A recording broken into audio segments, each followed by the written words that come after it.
बीड जिल्ह्याच्या पालकमंत्रीपदी उपमुख्यमंत्री अजित पवार यांची नियुक्ती झाल्याबद्दल धनंजय मुंडे यांनी अजित पवारांचं अभिनंदन केलेलं आहे। त्यांनी ट्विट करून हे अभिनंदन केलेलं आहे।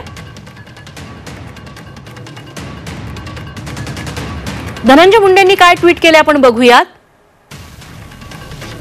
खूप खूप स्वागत। आदरणीय दादांच्या नेतृत्वात बीड जिल्ह्याच्या विकासाला पुणे जिल्ह्याप्रमाणे अधिकची गती आणि चालना मिळेल असा मला विश्वास आहे, असं धनंजय मुंडे या पोस्टमध्ये म्हणतात। बीड जिल्ह्यातील सध्या बदललेली राजकीय सामाजिक स्थिती पाहता आदरणीय मुख्यमंत्री महोदय आणि आदरणीय उपमुख्यमंत्री महोदय यांनी मी स्वतः बीड जिल्ह्याचे पालकमंत्रीपद आदरणीय अजितदादांनी स्वीकारण्याबाबत विनंती केली होती। त्यानुसार दादांनी बीड जिल्ह्याचं पालकमंत्रीपद स्वीकारलं, याचा मला आनंद वाटतो। सद्यस्थितीत मला कोणत्याच जिल्ह्याच्या पालकमंत्री पदाची जबाबदारी नको अशी माझी विनंतीही मान्य केल्याबद्दल मुख्यमंत्री आणि उपमुख्यमंत्र्यांचे आभार, असं धनंजय मुंडे म्हणाले। मला दिलेल्या विभागाची जबाबदारी प्रामाणिकपणे पार पाडण्यासाठी मी सदैव प्रयत्नशील राहीन, अशी पोस्ट त्यांनी केली आहे।